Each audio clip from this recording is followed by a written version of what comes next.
Hey again, everyone. I'm the Cantankerous Collector. This is episode number 139. My eBay store is Death by Buffalo. Death by Buffalo. So I got a shipment in from CGC.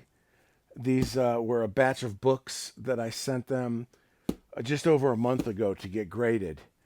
And I got that back today. So I thought I would open this up and show it. There's I'm not sure. I can't remember. I think there's around 10 books that I sent them. And these are all common books. There's no rare books or anything. I go through my books. I bought a lot of books in the 80s and 90s. And of course, I've got my Bronze Age and Silver Age collection too, but I haven't gotten any of those graded. Those are on storage now. I press all of them, and these just look really good. And if I put these on eBay raw, I'm not going to get anything for them. Nobody wants to buy these. They won't pay more than $1 or $2 for these, and of course nobody wants to pay for shipping. So I figured it's just as well just get these graded and take my chances. So I won't do the whole dog and pony show, the whole reveal and stuff like that. These videos of mine don't get many views, and I think people just want to see the book and the grade, so we'll do this real quick.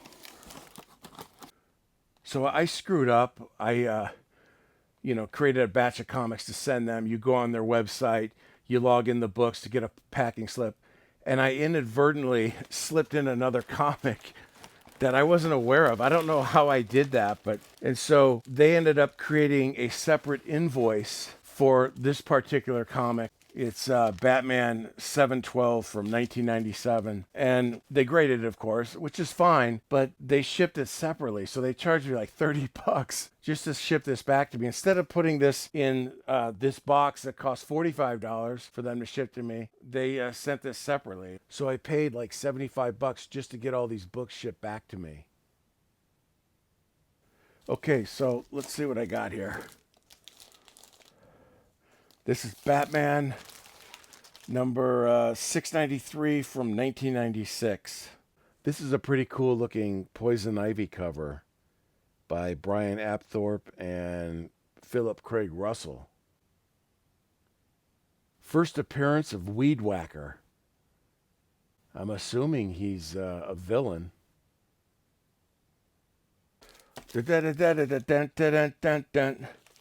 All right, this is Detective Comics 632 from 1991. Cover art by George Pratt. Somewhat non-traditional comic art. Batman brooding on a light post.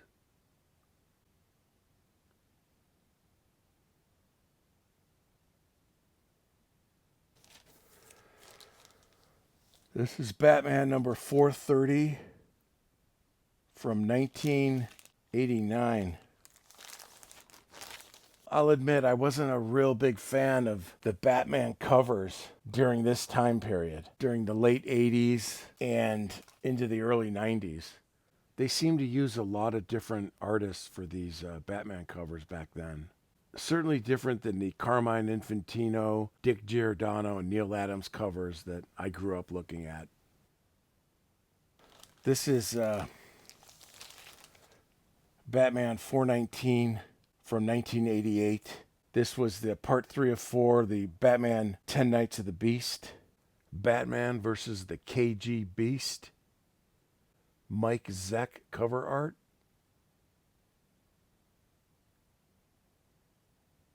These are high grade, real nice high grade comics.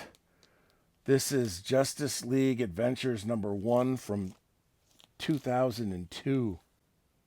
This is a great Bruce Timm cover with Alex Ross finishes. Real nice. They could have made a poster of this, or at least like 11 by 17 print. I wish I was in charge of the posters. Cool Wonder Woman, Boss Batman.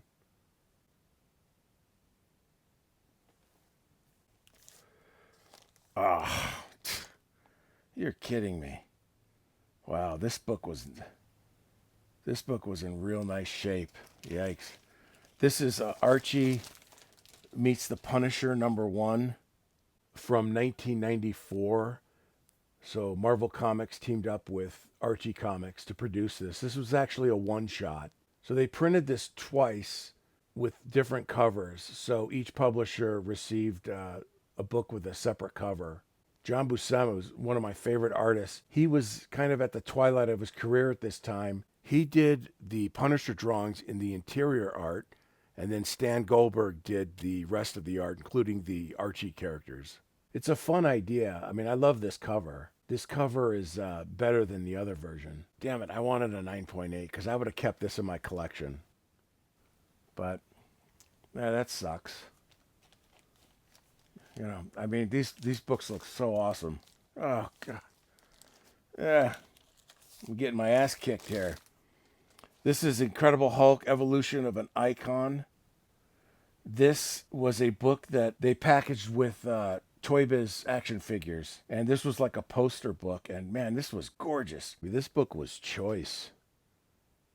Had a real nice cardstock cover to it. So a thicker cover than usual. But I obviously missed something. This is this is a real common book, but it's got a white cover. It's a very bright, clean white cover, and I thought, just send it. This is from 1992, Avengers number 347, the final chapter of Operation Galactic Storm, Part 19. Hi again, everyone. I am the Cantankerous Collector. You are looking live. It's a pretty cool, interesting reverse black cover. Steve Epting artwork and Tom Palmer finishes. And I love Tom Palmer's work. Huge fan.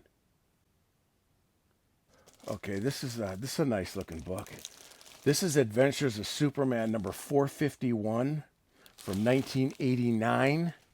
This was a book that Jerry Ordway used to do the art on, and he was doing the art like in the late 80s. I don't remember if he lasted much in the 90s, but he was awesome. His artwork was great, and he did a lot of great covers. In fact, I've got some other books of his that I've pressed that I want to send in.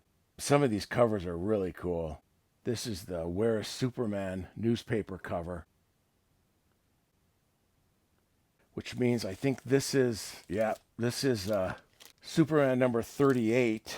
And this is from 1989 and another Jerry Ordway cover. And I may keep this one. I really like this. This is a really boss cover. Like I said, I'm a cover guy. And this is a classic Boy Scout Superman cover, wrapping a young child in his cape and saving him from a torrential rainstorm. The Man of Tomorrow, Krypton's only son. That's a real nice cover. Yeah, I may keep this one in my collection. That's cool. And like I said, I got more Jerry Ordway covers to and books to get graded. So, I mean, that was just a quick look at these. I got another batch I'm sending out this weekend, and those will have a lot of them more of the same stuff, but there'll be maybe a few keys in there. So. Anyways, I'll put these on eBay probably in the next couple days. So check it out if you're interested. And thanks for watching. I will see you soon.